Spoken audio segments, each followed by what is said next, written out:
Well, hey guys, hello and welcome to नीति शिक्षा and this is Mihir Thakur and welcome back to the series of our daily current affairs। और आज का video जो है वो काफ़ी ज़्यादा इंपॉर्टेंट होने वाला है क्योंकि आज के वीडियो हम लोग बात करने वाले हैं रेस्टिट्यूशन ऑफ कंजुगल राइट्स के बारे में, हिंदू मैरिज एक्ट के बारे में, हिंदू पर्सनल लॉ जो है इसके बारे में हम लोग डिस्कस करेंगे कि इसके अंदर जो कंजुगल राइट्स हैं, रेस्टिट्यूशन ऑफ कंजुगल राइट्स है वो क्या है। मान लो कि अगर कोई स्पाउस हैं यानी कि कोई हस्बैंड वाइफ हैं, वो अलग हो जाते हैं या फिर किसी कारण से या बिना किसी कारण से। मान लो कि अगर वाइफ जो है वो हस्बैंड से अलग हो जाती है किसी बिना कारण दिए हुए, या फिर मान लो कि उसके पास कोई कारण है, और सेम वाइस वर्सा अगर कि हस्बैंड जो है वाइफ से अलग हो जाता है और वो बिना किसी रीज़नेबल जो है कॉज बताए हुए, बिना किसी रीज़नेबल बैकग्राउंड पे ग्राउंड्स पे जो है वो अलग होता है या फिर कोई रीज़नेबल कॉज देता है, और इस कंडीशन में लीगल प्रोसीजर्स क्या होने वाली है, क्या अधिकार जो है वो हस्बैंड का होगा, क्या अधिकार जो है वाइफ का होगा, किस तरीके से केस फाइल किया जाएगा, क्या अधिकार है वाइफ के पास जो वो किस अधिकार पे कोर्ट में जा सकती है, या फिर हस्बैंड जो है वो किस अधिकार पे जो है वो कोर्ट जा करके वाइफ को वापस अपने पास लाने के लिए जो है वो केस कर सकते हैं, या फिर सेम वाइफ जो है वो कोर्ट जा करके हस्बैंड को अपने पास लाने के लिए केस कर सकते हैं। तो इसके बारे में हम लोग पूरा आज डिटेल्स में जानने की कोशिश करेंगे। और आज हम लोग इसके बारे में क्यों बात करेंगे, क्योंकि रिसेंटली ये करंट न्यूज़ में काफ़ी ज़्यादा चल रहा है, क्योंकि अभी जो है सुप्रीम कोर्ट जो है ये एक नया फ्रेश हियरिंग करने वाला है इसी चीज़ों पे, यानी कि रेस्टिट्यूशन ऑफ कंजुगल राइट पे सुप्रीम कोर्ट एक नया हियरिंग करने वाले हैं। और इसके बारे में जब न्यूज़ में आई है तो डेफिनेटली क्वेश्चन यहाँ से बनेंगी ही बनेंगी। आप चाहे लॉ के एग्ज़ाम की तैयारी कर रहे हो, यूपीएससी की तैयारी कर रहे हो, या फिर किसी भी कॉम्पिटिटिव एग्ज़ाम की तैयारी कर रहे हो, आज के वीडियो में हम लोग जितने डिटेल्स में उसको समझने जा रहे हैं, आपका एक भी क्वेश्चन इससे रिलेटेड अगर आया तो एग्जाम में नहीं छूटेगा, क्योंकि हम लोग सारे एंगल्स को कवर करेंगे। कुछ केस स्टडीज़ भी देखेंगे, सुप्रीम कोर्ट के लास्ट ईयर के वर्डिक्ट्स भी देखेंगे, और इस एक्ट के अंदर में क्या क्या प्रोविजंस हैं, क्या क्या राइट हैं और क्या प्रोसीजर्स हैं उनको भी देखेंगे। तो शुरू करते हैं आज के वीडियो को। So let's begin. तो आज जो हम जिस टॉपिक्स पे बात करने वाले हैं उस टॉपिक्स का लिस्ट अगर हम देखें तो सबसे पहले हम लोग बात करेंगे background of Hindu marriage act 1955 का जो हिंदू मैरिज एक्ट हुआ था उसका बैकग्राउंड देखेंगे हम लोग, और कंजुगल राइट्स क्या होती है इसके बारे में हम लोग जानेंगे, और साथ ही साथ case under section 9 of Hindu marriage act, Hindu marriage act के सेक्शन 9 के अंदर जो केसेस हैं उस पर हम लोग डिस्कस करेंगे एंड जानेंगे उसके बाद कि ये जो कंजुगल राइट होता है, रेस्टिट्यूशन ऑफ कंजुगल राइट, उसको क्यों जो है वो किस ग्राउंड पे जो है वो चैलेंज करना चाहिए, और लास्ट में हम लोग समझेंगे कि प्रीवियस डिसीजन जो सुप्रीम कोर्ट का रहा है वो क्या क्या रहा है, क्या क्या वर्डिक्ट्स जो है वो सुप्रीम कोर्ट अभी तक इस मैटर्स के, इस केस के रिगार्डिंग दी है। तो शुरू करते हैं हम लोग अपने पहले टॉपिक से। देखो, section 9 of Hindu marriage act 1955 backgrounds की अगर हम बात करते हैं तो ये डील करता है रेस्टिट्यूशन ऑफ कंजुगल राइट से, क्योंकि रेस्टिट्यूशन ऑफ कंजुगल राइट्स को इसमें कोडिफाई कर दिया गया था। एंड व्हेन ईदर, देखो क्या है रेस्टिट्यूशन ऑफ कंजुगल राइट्स, पहले ये समझो क्या है कि जब स्पाउस यानी कि कोई भी हस्बैंड या फिर कोई भी वाइफ किसी भी विदाउट मतलब कहते हैं ना कि बिना किसी रीजंस के, बिना किसी एक्सक्यूज़ के एक दूसरे से अलग हो जाती है, यानी कि withdrawn from the society of the other. यानी कि मान लो कि अगर कोई हस्बैंड है, कोई वाइफ है, ये हस्बैंड इससे अलग हो जाते हैं, यानी कि वाइफ से अलग हो जाते हैं या फिर वाइफ हस्बैंड से अलग हो जाती है बिना किसी रीजनेबल एक्सक्यूज़ दिए हुए, मतलब ऐसे अपने मन से अलग हो जाते हैं, छोड़ के चले जाते हैं और अपना अपना सोसाइटी से विदड्रॉन कर लेते हैं। तो ऐसे में क्या होगा, इस तरीके में जो है, मान लो कि एक केस हम लोग डिस्कस करते हैं। जैसे मान लो कि कोई वाइफ है, ठीक है, ये वाइफ इस हस्बैंड से अलग हो जाती है और अलग होने के बाद कोई भी रीज़नेबल जो है कॉज नहीं देती है, कोई भी रीज़नेबल एक्सक्यूज़ नहीं है उसके पास कि क्यों, किस ग्राउंड पे जो है वो अलग हुई है। तो इस केस में हस्बैंड के पास क्या राइट्स है, हस्बैंड क्या करेगा, कोर्ट में जा करके केस करेगा,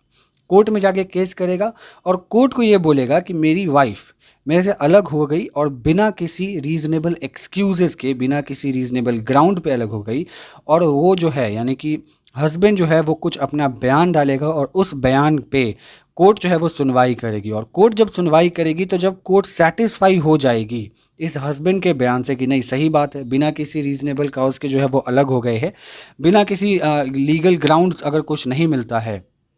ऐसे में तो इसको क्या होगा कि जो हस्बैंड होगा इसको ये राइट दी जाएगी कि हाँ, आप जो है वाइफ को ला सकते हैं और वाइफ को जो है वो ये कहा जाएगा कि आपको इन्हीं के साथ रहना पड़ेगा क्योंकि आपके पास कोई भी ऐसा रीजनेबल कॉज या रीजनेबल एक्सक्यूजेस नहीं है। तो जब ये कोर्ट में केस करने जाएगा हस्बैंड और इस कोर्ट में जो पिटीशन दायर किया जाएगा कि मेरी वाइफ मेरे से अलग हो गई बिना किसी रीजनेबल एक्सक्यूज़ के, बिना किसी लीगल ग्राउंड के, उसी पिटीशन को हम कहेंगे रेस्टिट्यूशन ऑफ कंज्यूगल राइट्स। और इसी को कहते हैं जब वापस स्पाउस एक दूसरे के साथ रहते हैं, और इस पिटीशन का ही नाम होता है रेस्टिट्यूशन ऑफ कंज्यूगल राइट्स। कंज्यूगल राइट्स क्या होता है अब हम लोग ये जानते हैं।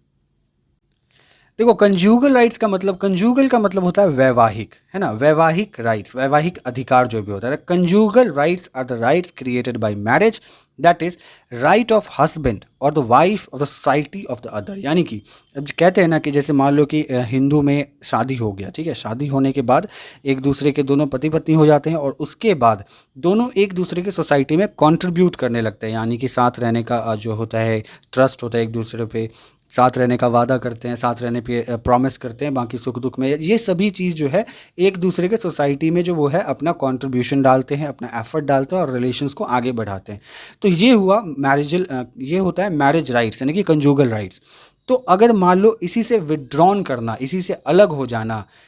और उसके बाद जो है कोई ग्राउंड नहीं देना, कोई रीज़नेबल एक्सक्यूज़ नहीं देना, और उसके बाद जो है वहाँ पे जाकर के कोर्ट में कोई मान लो कि एग्रीव्ड पर्सन है वो अगर केस करता है तो उसको रेस्टिट्यूशन ऑफ कंजुगल राइट कहते हैं। And then the law recognize that the right that is both in personal law dealing with the marriage, divorce etcetera, in criminal law required payment for the maintenance and alimony to the spouse. और ये law जो है ये भी recognise करता है कि इसके अंदर जो राइट्स होंगी वो डाइवर्स की भी राइट्स होंगी, क्रिमिनल लॉ की भी राइट्स होगी, मान लो कि अगर डोमेस्टिक वायलेंस हो। और सेक्शन 9 जो है हिंदू मैरिज एक्ट का ये रिकॉग्नाइज करता है one aspects of conjugal rights, that the right of consortium and protect it will be allowing spouse to move court to enforce the right. अब जैसे कि मान लो मैंने आपको बताया कि दोनों में से कोई एक अलग हो जाता है और कोई रीजनेबल ग्राउंड नहीं देता है, मान लो कि अगर वाइफ अलग हो गई और कोई रीजनेबल ग्राउंड नहीं देती है, तो हस्बैंड को अधिकार है कि वो कोर्ट जा करके ये चीज़ कह सके कि उसके पास कोई रीजनेबल ग्राउंड नहीं है, वो बिना मतलब का, बिना किसी रीज़न का मेरे से अलग हो गई, मेरे सोसाइटी से अलग हो गई,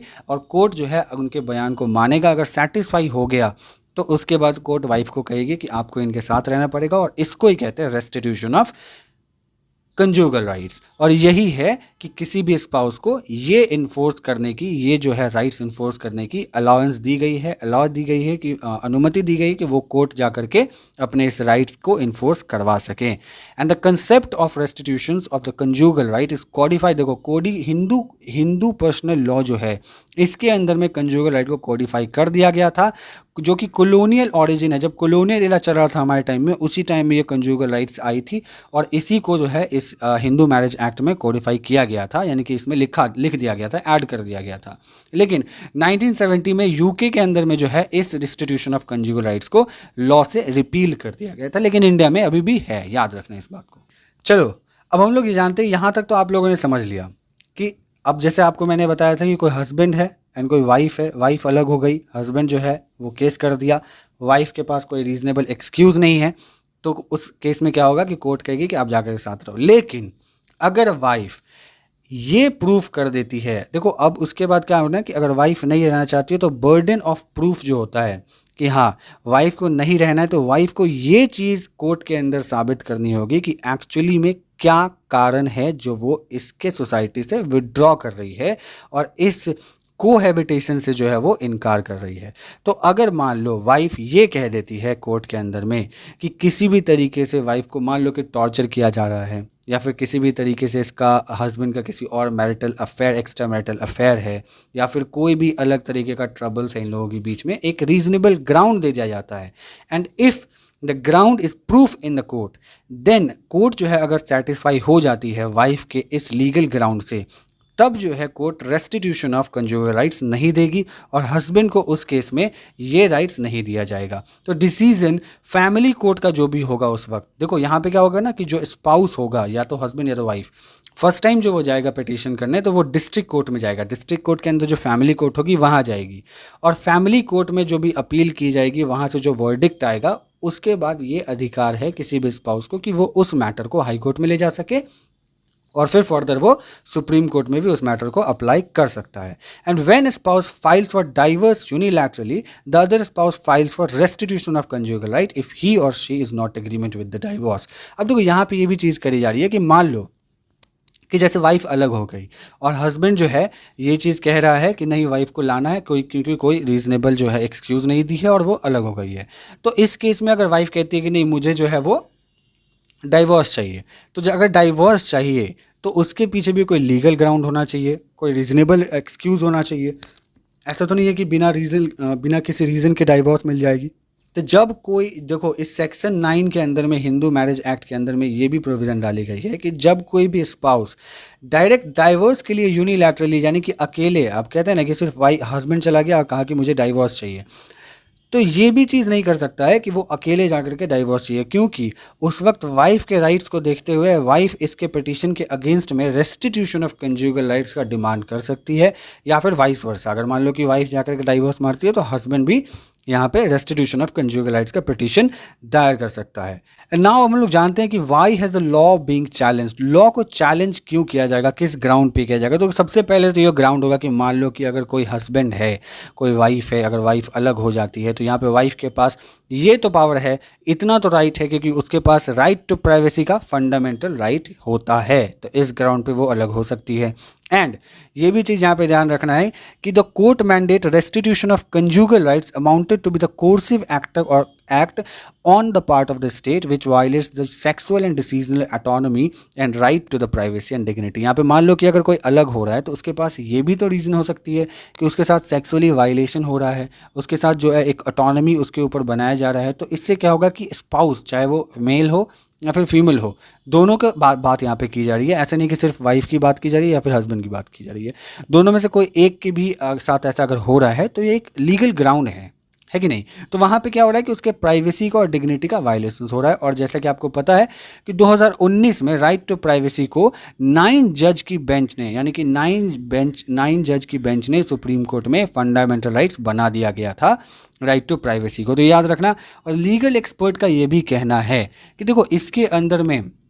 जो हिंदू मैरिज एक्ट होती है और इसके अंदर में जो राइट टू जो रेस्टिट्यूशन ऑफ कंजुगल राइट्स है, इसकी जब लैंडमार्क वर्डिक्ट आई थी तो प्राइवेसी वाला केस हुआ था इसके अंदर में। तो इसके ऊपर में जो एक्सपर्ट थे, लीगल एक्सपर्ट, उनका ये कहना था कि इस स्टेज पे बाकी और भी जैसे ऐसे केस हैं उनको क्रिमिनलाइज किया जाए। ऐसे नहीं है जैसे मान लो रेस्टिट्यूशन ऑफ कंजुगल राइट्स तो दे दिया गया, लेकिन और भी जो ऐसे केसेस होते हैं जैसे कि होमोसेक्सुअलिटी है कि नहीं, तो इसमें अगर मान के चलो क्रिमिनलाइजेशन होती है, इसमें अगर किसी भी तरीके का जो मान लो अगर डिस्क्रिमिनेशन होता है तो उसको रोका जाए, मैरिटल रेप जो होता है इसको क्रिमिनलाइज किया जाए, और रेस्टिट्यूशन ऑफ कंजुगल राइट्स है इसको तो किया ही गया। एंड देन जो 2 फिंगर टेस्ट होता है रेप इन्वेस्टिगेशंस के अंदर में, तो इसको भी जो है वहाँ पे क्रिमिनलाइज करने की बात की जा रही थी। The law is x facie है, देखो एक्स फेसी है कि वन फेस इफ इट, अगर कोई एक आदमी की तरफ कोई फेस हो रहा है, ऐसा नहीं है कि कोई मतलब कि दोनों, ये नहीं है कि किसी में भेदभाव। यहाँ पे क्या है कि जेंडर न्यूट्रल